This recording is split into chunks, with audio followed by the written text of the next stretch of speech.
Beat matching. Beat matching forms the basis of all other mixing techniques we'll be covering, so it's very important and fundamental. However, it is a skill like driving. It is very difficult to get at the start, but once you get it, you won't forget it. Keep practicing and you'll eventually get there.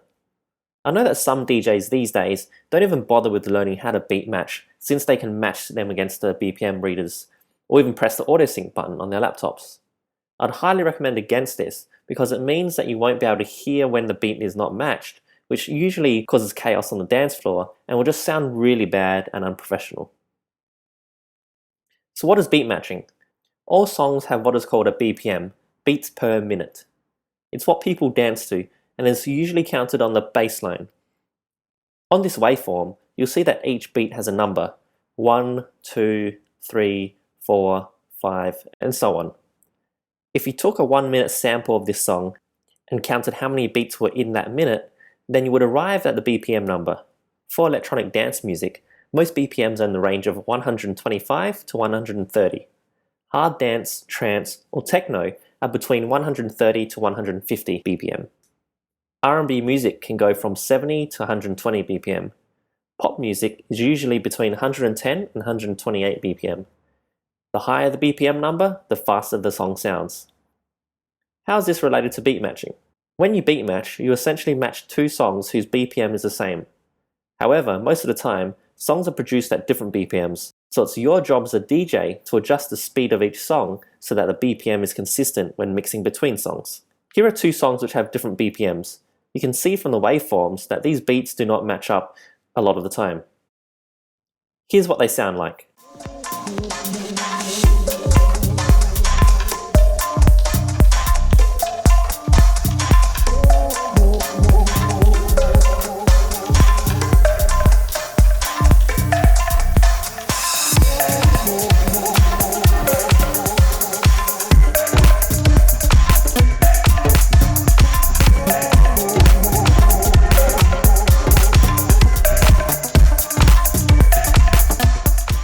Yep, a train wreck. They're definitely not beat matched. Now let's use the same two songs but have them beat matched this time. This is what they look like now. See how all the beats match up visually. Also, this is what they sound like together now.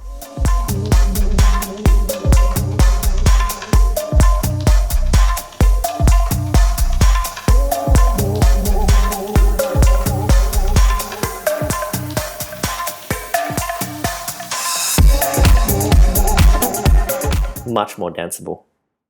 Now let's try these on CDJs and see what they sound like.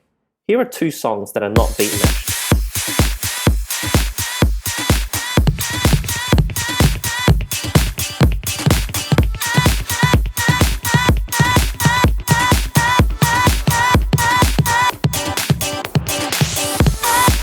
You may notice that it sounds beat matched at the beginning of the song when I drop it, but starts to become unmatched.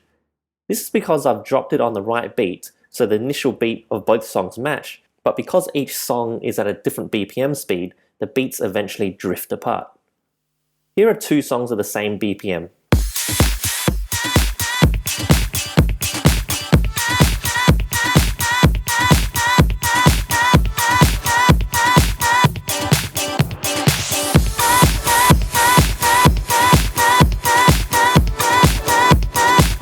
When they are the same BPM, then it is very easy. You just simply drop the song on the beat. Since they are beat matched, you can easily fade one song out or fade the other song in. This is essentially beat match mixing. Sometimes you may miss the drop, so you will need to correct it. You can do this by using the jog wheel by either tapping or sliding it. Remember what the jog wheel does? It temporarily speeds up or slows down the song. It is similar to giving the song a nudge in a certain direction. Nudge it clockwise makes the song go temporarily faster. Nudging it anti-clockwise makes a song go temporarily slower. Here is an example.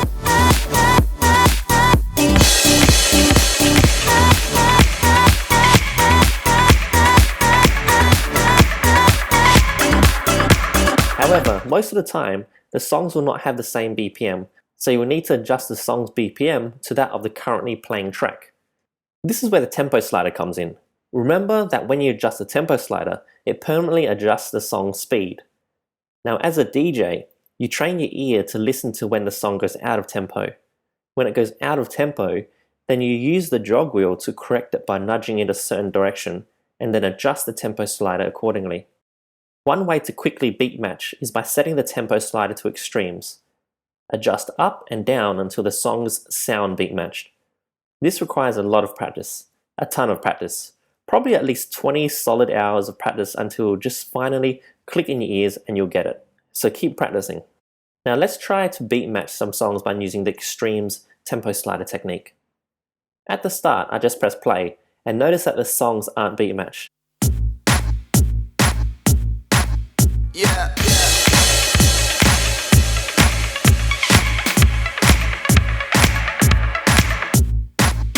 The tempo slider is set to 0.